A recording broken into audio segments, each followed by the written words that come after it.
তোমরা সবাই ভালো আছো জানি, আমিও খুব ভালো আছি। তোমরা আশীর্বাদে, তোমরা ভালোবাসা অনেক ভালো আছি।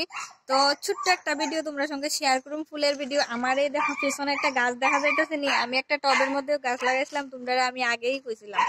আর এখানে দেখো তোমরা দাদা ভাই যে গোয়ার একটা জায়গা বানাই দিছিল, এখানে বইছি, বইয়া তোমরা সঙ্গে বক বক করতেছি। তো গাছের মধ্যে আছে না, আজকে 3-4টা ফুল ফুটছে, এত সুন্দর ফুল ফুটছে জানো নি। ভাবলাম তোমরা আমি ফুলটা দেখাই, তোমরা কাছে কেমন লাগে অবশ্যই কমেন্টে জানাইও।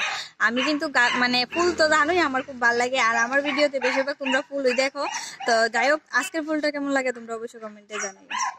ফুল তো তোমরা দেখবোই, এর আগে দেখালো দেখো বান্দর ফুল দেখাইতাম কি তা তোমরা বান্দর দেখো, মানে তোমরা দেখানোর মতো কোনো সুযোগ ওই দিতেছে না। আমার আগে পেছনে বান্দর পারে না, উপরে জাপটা মেরা পড়তো গাছের থেকে, এত বান্দর বাড়ছে।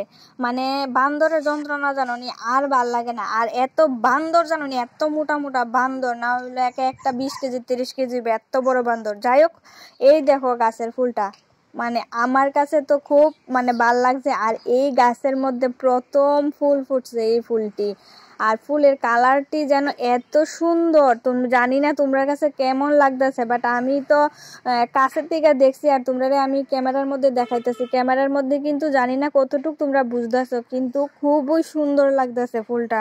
আর তোমরা কিন্তু কমেন্টে অবশ্যই জানাইও কিন্তু ফুলটা তোমরা কাছে কেমন লাগতেছে। আর যেহেতু কিন্তু বসন্তকালে কিন্তু সব গাছের মধ্যে কিন্তু মানে ফুল ফল যাই হোক খুব বেশি দেয়। আর আমার এই ফুল গাছটা দেখা তো আমার আজকে খুব ভালো লাগছে। আর এইদিকের যে জবা গাছটি তোমরা তো এর আগেও দেখাইছি, অনেক পরিমাণে জবা ধরে, মানে এত জবা ফুল ধরছে জানি গাছের মধ্যে। তো এর আগে সকালবেলা কাকিমুনি এরা মানে ফুল আরো খাইরে নিছে পূজা দেওয়ানের লেগে, নাইলে শুধু আজকে লাল আর লাল দেখলা। আর এদিকের যে জবা গাছটি, ইডি তো আরো বেশি ফুল ফুটে, মানে কোনো কুয়ার মতো না, আসনে ঠাকুরের আসনে জায়গা হয় না, এত পরিমাণে ফুল ফুটে।